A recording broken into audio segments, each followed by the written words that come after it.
Operation सिंदूर के बाद पहली बार अपने 2 दिवसीय दौरे पर जम्मू पहुंचे केंद्रीय गृह मंत्री अमित शाह ने अमरनाथ यात्रा की सुरक्षा, आतंकवाद के सफाए, घुसपैठ पर पूरी तरह रोक लगाने के लिए राजभवन जम्मू में उच्च स्तरीय बैठक की। गृह मंत्री ने कहा कि सरकार की आतंकवाद के खिलाफ जीरो टॉलरेंस नीति है। भारत अपने लोगों की सुरक्षा और संप्रभुता को बचाने के लिए दुश्मन को घर में घुसकर मारने में विश्वास रखता है। राजधानी दिल्ली में अब भाजपा की सरकार है। ऐसे में दिल्ली को बेहतर बनाने के लिए प्रदेश भाजपा सरकार अपनी नीति और नीयत को सच्चा और अच्छा बता रही है। इसे लेकर शुक्रवार को वो अपना रिपोर्ट कार्ड भी पेश करने जा रही है। इसे एक दिन पहले कांग्रेस और आम आदमी पार्टी ने सरकार का रिपोर्ट कार्ड प्रस्तुत करते हुए चुनाव पूर्व किए वादों पर कटाक्ष किया। वहीं इसे लेकर वीरेंद्र सचदेवा ने कहा, सरकार की शुरुआती गति तेज और जिम्मेदारी भरी रही है। बहानों के बजाय समाधान दिया जा रहा है। सीएम खुद जमीनी स्तर पर निरीक्षण करती हैं। मेरी नजर में ये श्रेष्ठ और सक्रिय सरकार है। ऑपरेशन सिंदूर के बाद पहली बार प्रधानमंत्री नरेंद्र मोदी आज बिहार पहुंचे। पटना में 32 जगहों पर उनका जोरदार स्वागत हुआ, अभिनंदन किया गया। पीएम का रोड शो न केवल राजनीतिक महत्व था, बल्कि भारतीय सेना की बहादुरी और ऑपरेशन सिंदूर में नारी शक्ति के योगदान का जश्न भी मनाता था।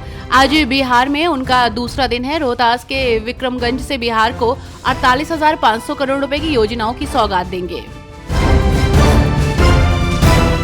राष्ट्रीय रक्षा एकेडमी से स्नातक की उपाधि प्राप्त करने वाली 17 महिला कैडेटों के पहले बैच पर बोलते हुए मिजोरम के राज्यपाल जनरल वीके सिंह ने कहा, आज एकेडमी के इतिहास में एक अनोखा महत्वपूर्ण दिन है।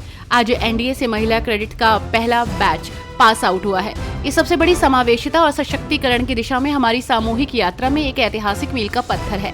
ये युवा महिलाएं नारी शक्ति का प्रतीक हैं, जो न केवल महिलाओं के विकास बल्कि महिलाओं के नेतृत्व वाले विकास का प्रतीक है।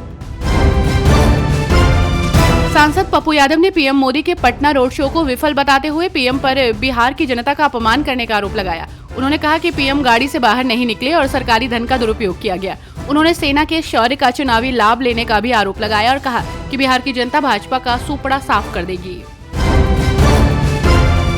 तेलंगाना के मुख्यमंत्री रेवंत रेड्डी ने हाल ही में भारत और पाकिस्तान के बीच हुए सैन्य टकराव को लेकर बयान दिया। संघर्ष से निपटने में केंद्र सरकार पर साहस, रणनीति और पारदर्शिता की कमी का आरोप लगाया है। हैदराबाद में जय हिंद यात्रा से पहले एक जनसभा को संबोधित करते हुए केंद्र सरकार की आलोचना की और कहा कि भाजपा सैन्य टकराव को एक राजनीतिक हथकंडे की तरह इस्तेमाल कर रही है।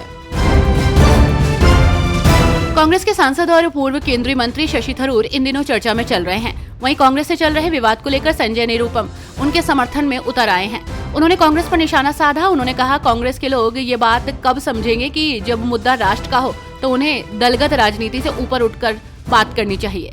शशि थरूर कांग्रेस के तमाम नेताओं से ज्यादा परिपक्व लीडर के तौर पर उभर कर आ रहे हैं। उत्तराखंड में ग्राम पंचायतों का कार्यभार संभाल रहे प्रशासकों का कार्यकाल समाप्त हो गया है, जिससे संवैधानिक संकट उत्पन्न हो गया है।